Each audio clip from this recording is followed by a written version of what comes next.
Hello. हम सब ये जानते हैं कि अगर बेस सेम होता है तो पावर्स ऐड हो जाती हैं, लेकिन क्यों? इसके लिए आपको ये समझना पड़ेगा।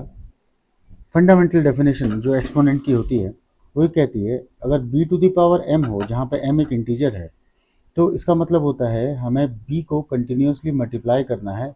कब तक? m times. तो अगर ये डेफिनेशन हमको समझ में आती है कि b to the power m का मतलब होता है हमें b को कंटिन्यूसली मल्टीप्लाई करना है m टाइम्स, तो अब आप इस चीज़ को सोचिए। तो ये क्या हो गया? b इंटू बी कितनी टाइम्स?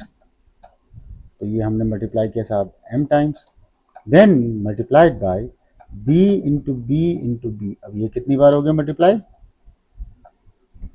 n टाइम्स, है ना? तो अगर आप देखो टोटल, तो ये हो जाएगा b तो ये सारे b को एक साथ हमने लिख लिया। अब ये अगर m है और ये n है, तो टोटल कितने b's मल्टीप्लाई हो रहे होंगे आपस में? That is m plus n। ठीक, तो m प्लस n 20 को जब हम एक साथ मल्टीप्लाई करेंगे तो इस डेफिनेशन के हिसाब से b to the power m मतलब m b को मल्टीप्लाई किया जा रहा है। लाइकवाइज अगर मैं देखूं m प्लस n 20 को कंटिन्यूसली मल्टीप्लाई किया जा रहा है, ये कुछ और नहीं b to the power m plus n होगा। Very simple. अब इस पे आते हैं। अब इसको समझने के लिए आप थोड़ी छोटी चीज को सोचिए। यहाँ पे m की वैल्यू n से बड़ी होगी, याद रखिएगा। तो अगर मैं कहूँ b to the power 5 by b to the power 2, इसका मतलब क्या हुआ? b into B into B into B into B कितनी बार? 5 बार।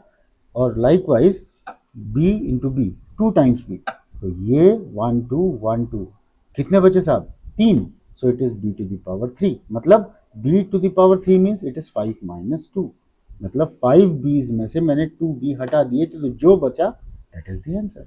लाइकवाइज अगर मैं इसको जनरलाइज करूं, so it is B into dot dot dot into B whole divided by B into dot dot dot into B. अब ये कितने हैं? n, ये कितने हैं? m।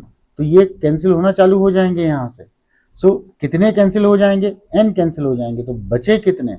It is into B कितने बचे? m minus n। सो इस तरीके से फंडामेंटल डेफिनेशंस पिक्चर में आती हैं। Thank you.